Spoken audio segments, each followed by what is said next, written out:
Meus amigos do YouTube, é o seguinte. Hoje eu quero trazer aqui uma polêmica, né, que está envolvendo aí o pastor Anderson Silva. Pastor Anderson Silva.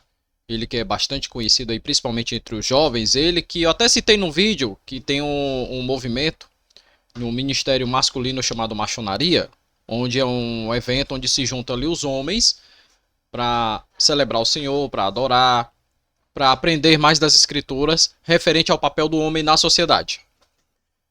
Esse final de semana, a mídia tradicional, juntamente com o pessoal do Passarinho das Tretas do Twitter, levantou aí dizendo que o pastor Anderson Silva estava ali fazendo oração, desejando que arrebentassem os dentes do Lula, que colocassem enfermidades nos ministros do STF.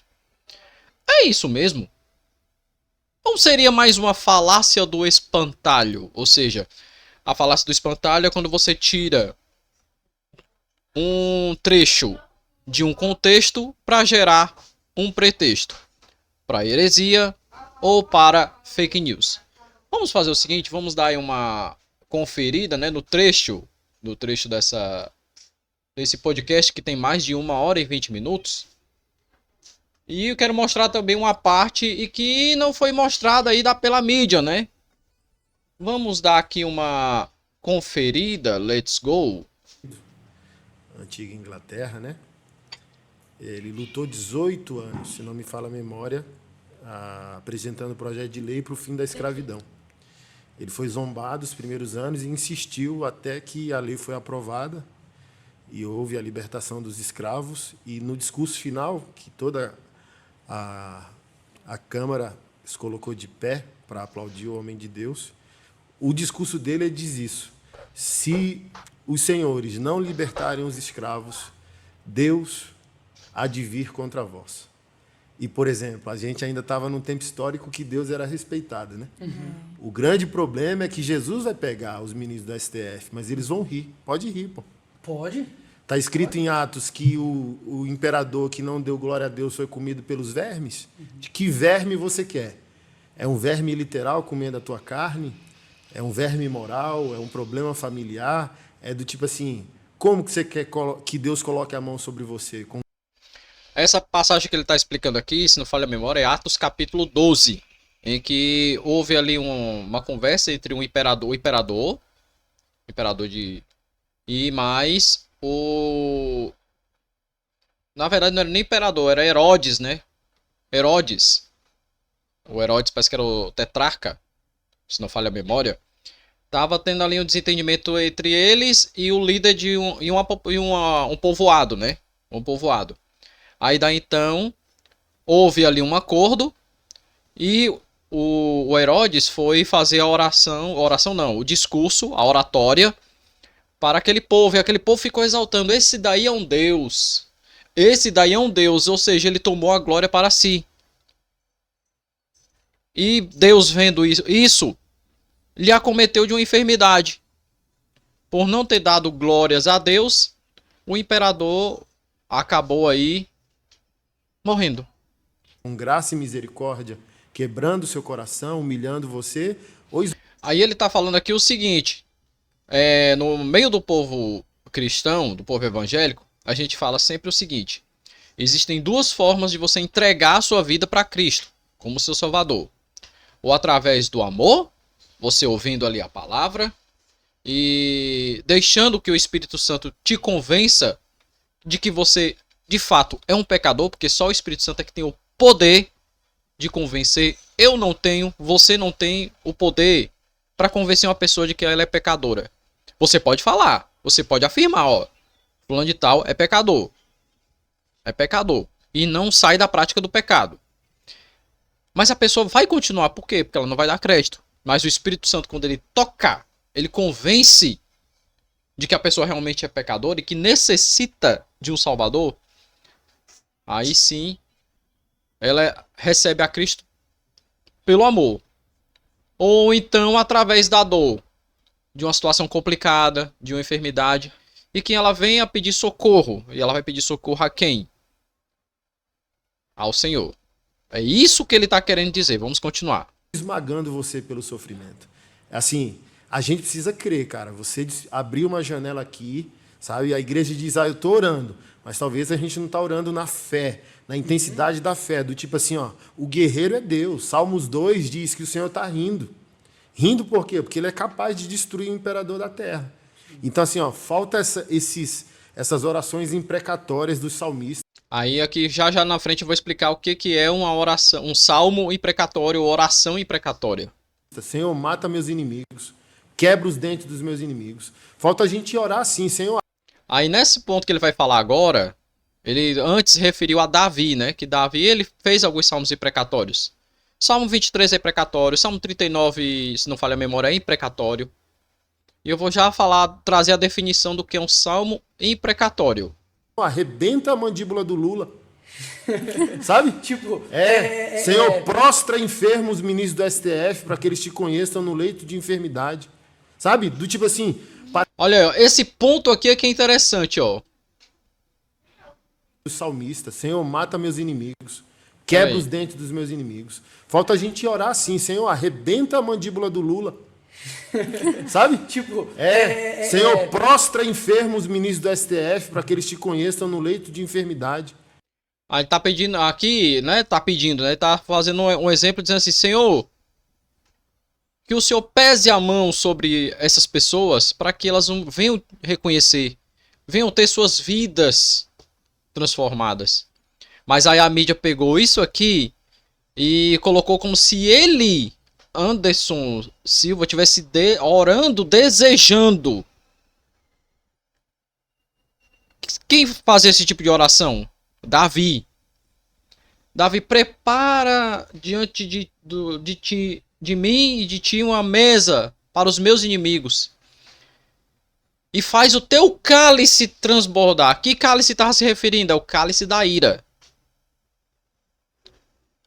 Davi, ele estava fazendo aquela oração porque ele estava numa angústia, estava numa ira perante os seus perseguidores. Sabe? Do tipo assim, parece que a gente não está crendo mais, cara. E a igreja tem poder apostólico. Paulo falou assim, tinha um cara feiticeiro atrás deles enchendo o saco. Simão feiticeiro. Aí Paulo falou, fica cego, maldito, por 3 dias. E o cara ficou. E a gente não crê em Mateus 18, liga na terra e eu ligo no céu. Desliga na terra que eu desligo no céu. Então falta a gente botar o terror mesmo pelo poder do nome, cara. O que me despertou ali. Agora eu vou, antes de dar continuidade, que eu quero trazer um ponto aqui interessante que a mídia não trouxe. Eu vou aqui no site Saber e Fé a respeito do que é uma oração imprecatória. Então, o que são os salmos imprecatórios? Ele diz aqui o seguinte: são orações que invocam a ira divina sobre os inimigos. Esse paradoxo traz em nós sentimentos controversos. É uma espécie de desabafo. Eu estou desabafando. Senhor, que o Senhor venha pesar a tua mão sobre fulano de tal. Que o Senhor venha fazer algo como o exemplo que o pastor Anderson Freire fez. Como o Davi fez também, né? Eu falei 39, o salmo é 35, 59, 69 e 109. São salmos imprecatórios que Davi ele estava com a oração e a ira. E ele estava desejando o quê para os inimigos? Ele estava desejando o mal mesmo. Estava desejando o mal, literalmente. Aí a pergunta: Deus ele atende esse tipo de oração? É claro que não. Porque a própria palavra do Senhor fala assim: quando for pedir, peça com fé e peça direito, para que essa oração venha a ser atendida. Aí aqui tem uns pontos chamados dos salmos imprecatórios, em que, vamos lá. Ponto 1. A luz maior que vem através de Jesus e do Novo Testamento. Aí, se admitimos uma revelação progressiva em meio a termos morais, então buscaremos os nossos padrões no Novo Testamento, mais que no Antigo. Isso não significa rejeitar completamente aquilo que foi dito, pois também foi para o nosso ensino, Romanos capítulo 15, versículo 4. Aí, no entanto, há um padrão superior. Que padrão superior é esse? Aí tá aqui. Jesus ordenou que amássemos os nossos inimigos, que orássemos por eles e que eles e por eles e que sempre os abençoaremos ou abençoássemos. Você pedir para abençoar o inimigo, ok. É difícil? É. Mas se a pessoa ficar insistindo no erro, a mão de Deus vai acabar pesando. Mas esse peso é para morte ou é para transformação? Transformação. Porque a palavra do Senhor mesmo fala que Deus ele não tem prazer na morte do ímpio. O que é o ímpio? É a pessoa sem piedade. Convém que ele venha se converter e se arrepender dos seus atos. Aí vem aquela expressão, ou é pelo amor ou é pela dor. É importante ver o contexto. Muitas vezes a honra de Deus estava em questão e a punição dos ímpios estava relacionada com aquilo que resultaria da punição dos ímpios. Uma coisa é uma afronta a nós, outra coisa é uma afronta a Deus. Não podemos esquecer que Israel, acima de tudo, era uma teocracia, onde Deus era o centro, era um governo regido por Deus através no período dos juízes. O salmo imprecatório pedia que o próprio Deus produzisse, olha só que interessante, pedia que o próprio Deus produzisse o castigo, que pesasse a mão. Isso era o reconhecimento de que tudo está nas mãos dele. E só ele consegue julgar e punir com justiça. De certa forma, o Novo Testamento nos também exorta a deixar... esse aqui é que é interessante. Que deixar a vingança nas mãos de Deus e não realizado por nós. A palavra do Senhor mesmo fala. A mim pertence a vingança. A mim. Quando você ora dizendo assim, Senhor, eu vou dar um exemplo aqui. Que o Senhor tome os ministros do STF. Senhor, tá nas tuas mãos. Aí já não é mais contigo, não é mais com as mãos humanas.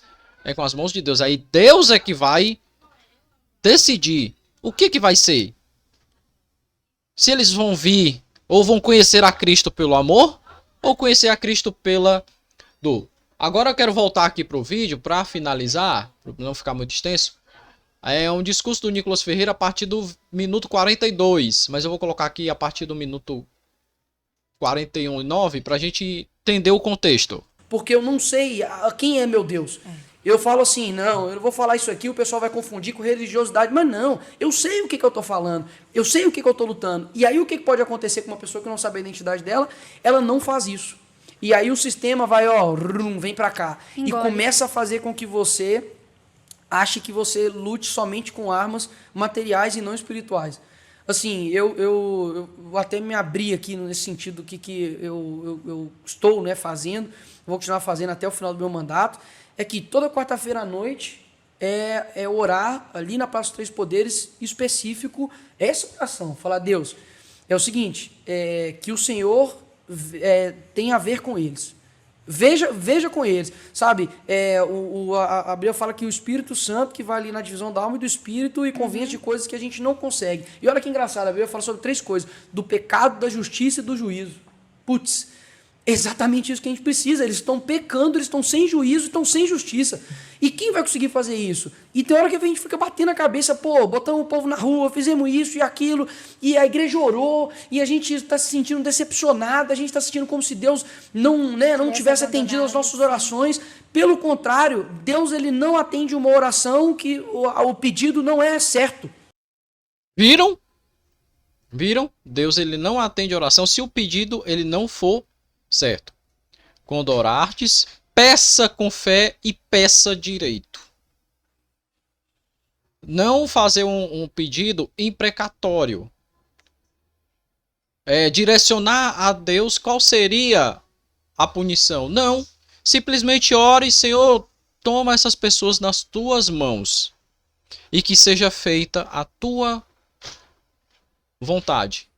Que o Senhor venha convencer elas através do teu Espírito Santo que são pecadoras e que necessitam do arrependimento. Mas aí só o Senhor é que vai dar a decisão certa. Portanto, para concluir, em hipótese nenhuma, o pastor Anderson Silva ali de fato orou ou pediu, desejou. Não. Ali ele exemplificou de que a igreja estava primeiramente sem fé. E necessário o quê? Voltar a fazer oração imprecatória? Ou pedir para o Senhor dar o direcionamento certo e que seja feita a vontade dele em cima das mãos das autoridades? Aí a conclusão vai ficar com vocês. Que Deus e Cristo abençoe. Muito obrigado a todos. Um excelente final de semana na presença do Senhor Jesus. E fui.